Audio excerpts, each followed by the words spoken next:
Ustadz ini ada lagi yang mau tanya Iya. ya. Ada salah satu selebgram kita namanya ini Vinesa. Halo Vinesa. Vanessa, oke. Assalamualaikum warahmatullahi wabarakatuh. Waalaikumsalam warahmatullahi wabarakatuh. Saya Vinesa Ines, Pak Ustadz.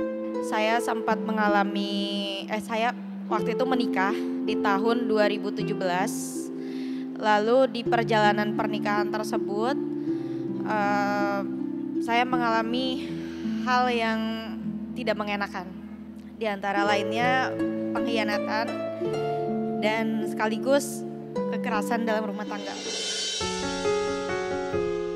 Di saat saya mengalami itu, anak saya baru berusia 10 bulan. Karena sudah nggak kuat lagi, akhirnya saya memutuskan untuk keluar dari tempat tinggal pada saat itu, hanya membawa anak saya beserta handphone dan dompet. Setelah itu saya memutuskan untuk berpisah karena saya takut dampaknya akan ke anak saya karena dia melakukannya depan anak saya persis.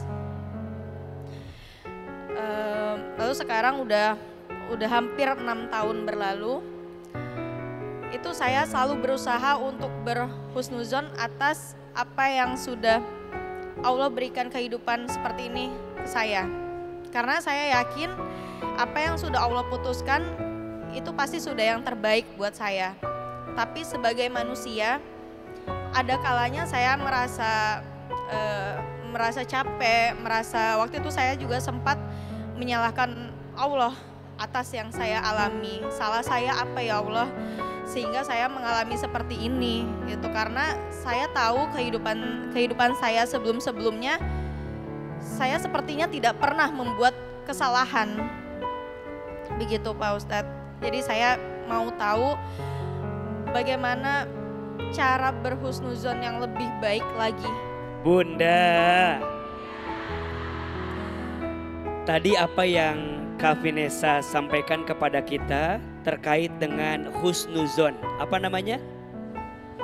Husnuzon, berprasangka baik. Kenapa sikap itu penting? Iya, karena ana inda dhanni abdi bi. Kata Allah, aku sesuai prasangka hambaku. Jadi apa yang hambaku sangkakan tentangku, maka itu juga yang Allah akan hadirkan kepada kita. Gimana cara husnuzon yang terbaik? Ada 3 yang harus kita pahami. 1, husnuzon yang terbaik. 1, pastikan, yakinkan apa yang Allah berikan itu yang terbaik. Gak ada yang lebih baik daripada apapun kecuali Dia, Allah. Tidak ada yang maha baik kecuali siapa? Allah. Dan mohon maaf, boleh jadi kamu anggap sesuatu itu buruk, padahal menurut Allah itu baik. Dan boleh jadi kamu anggap sesuatu itu baik, padahal menurut Allah buruk. Wallahu ya'lamu wa antum la ta'lamun.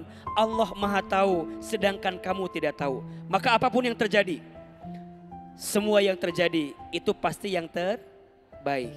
2, husnuzonnya adalah yakinkan bahwa Allah tidak mungkin memberikan sesuatu melebihi batas kemampuan kita.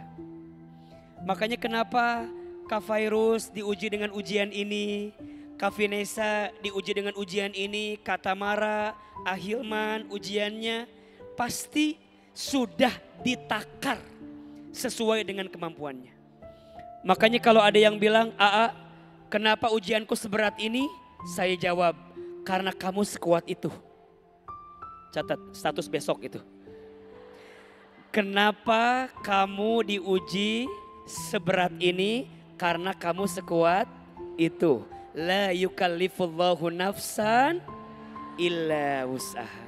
Dan yang ketiga, yakinkan setelah ini ada kebaikan yang sedang Allah siapkan. Fa inna ma'al usri yusra. Inna ma'al usri yusra. Apa di antara amalannya? Sering mengamalkan surat Ad-Duha dan Al-Insyirah. Jadi Bunda coba amalkan surat Ad-Duha dengan Al-Insyirah.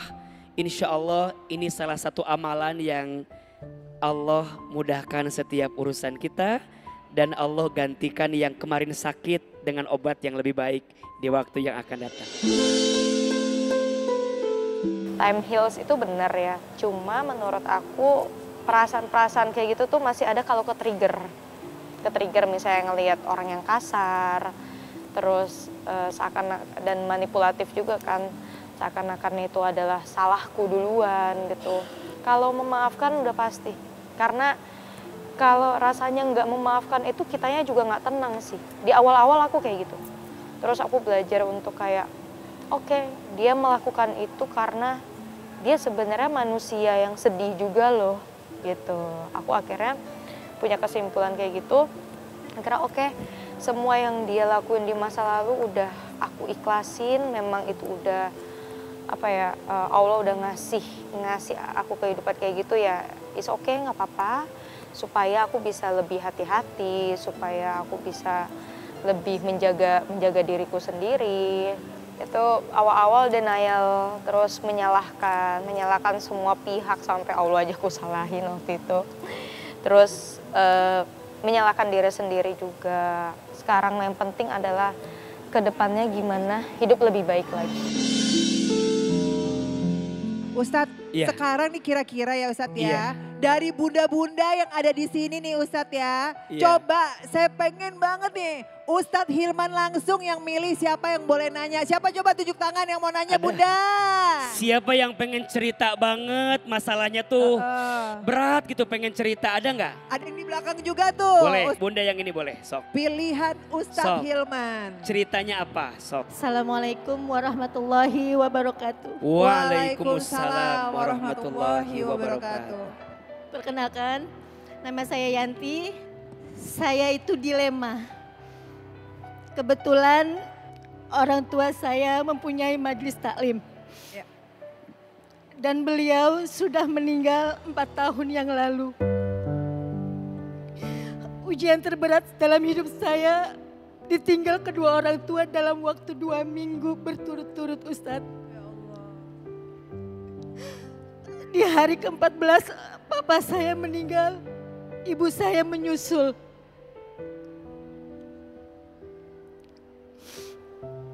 Saya bingung Ustadz, apakah ini ujian atau cobaan yang harus saya lewati walaupun sudah 4 tahun berlalu. Alhamdulillahnya jamaah ibu saya masih mau ingin meneruskan taklim di rumah kami. Tapi yang sekarang menjadi dilema untuk saya Ustadz, di satu sisi majelis taklim itu bertempat dalam rumah.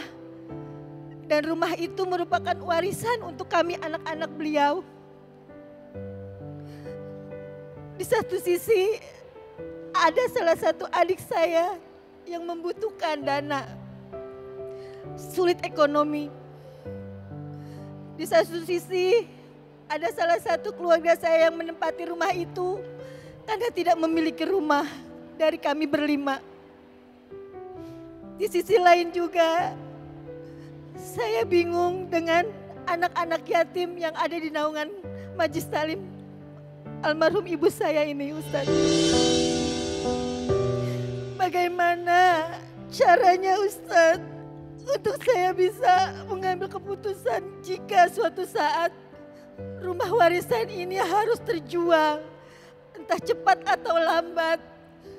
Bagaimana dengan anak-anak yatim saya dan ibu-ibu jamaah yang masih ingin meneruskan perjuangan orang tua saya?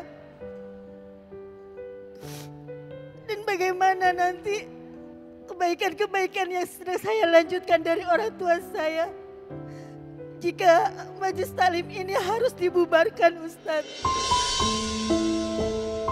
Kalau ada persoalan, maka jalan terbaik adalah kembalikan kepada aturan syariat Allah. Dalam konteks ibu, orang tua wafat, meninggalkan harta warisan, maka sebaiknya segera diselesaikan. Oke? Ada ahli waris yang akan mendapatkan. Karena bagaimanapun warisan ini kan syariat dari Allah, betul? nanti kembalikan kepada aturan Allah, dibagi sesuai dengan aturannya. Adapun nanti urusan majelis taklimnya, urusan anak yatimnya, percayalah Allah akan siapkan jawaban yang lain setelah ini selesai. Mungkin nanti majelis taklim ini atau anak yatim ini ada di antara ahli waris yang juga punya kelapangan harta, bisa mewakafkan tempatnya untuk digunakan, misal.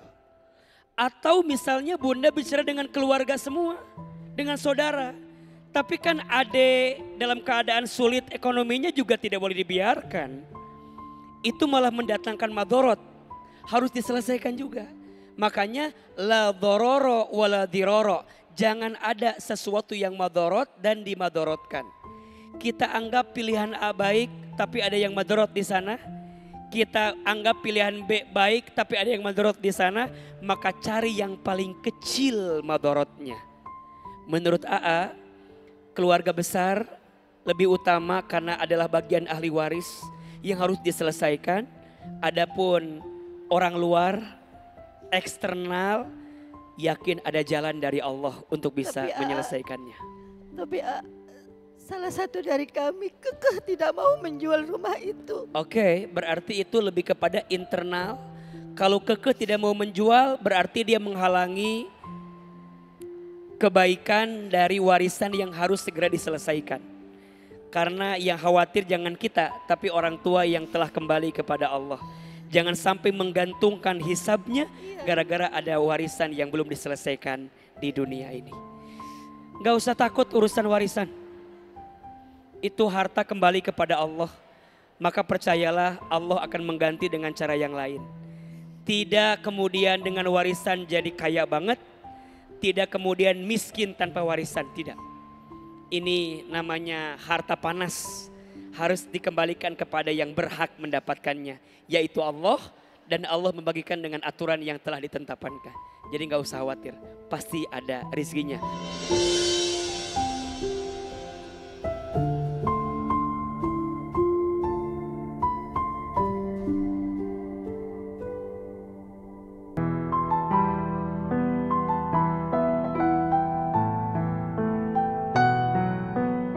Bunda, masih semangat ya?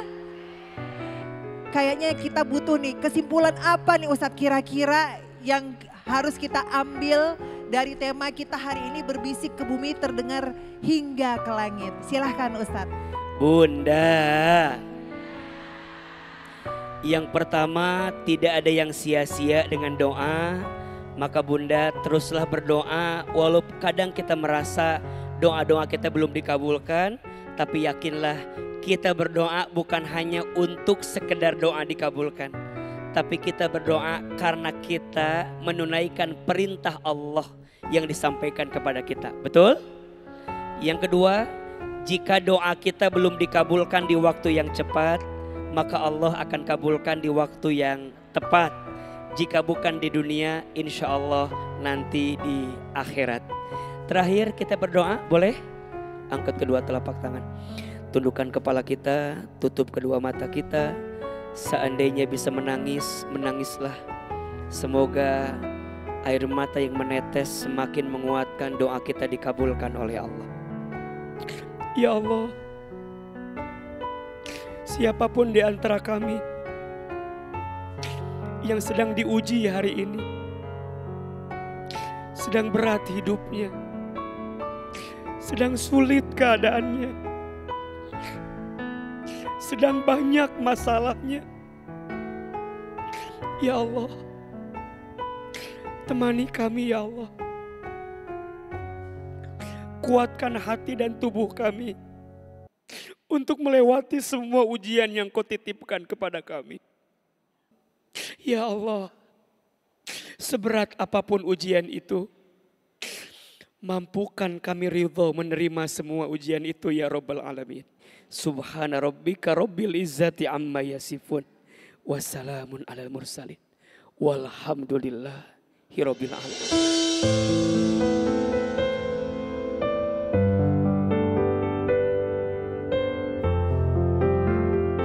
Bumi mendengar setiap bisikan doa. Dan langit menjadi saksi bahwa hati kita penuh harap hanya pada Sang Pencipta. Bersujudlah di hadapan Allah Subhanahu wa Ta'ala, maka Ia akan menunjukkan kuasa-Nya. Terima kasih Ustadz, terima kasih untuk bunda-bunda yang ada di sini, jamaah kajian hati, dan terima kasih untuk pemirsa semuanya. Saya Fairuz Arafik undur diri, sampai ketemu di episode kajian hati selanjutnya. Kajian hati.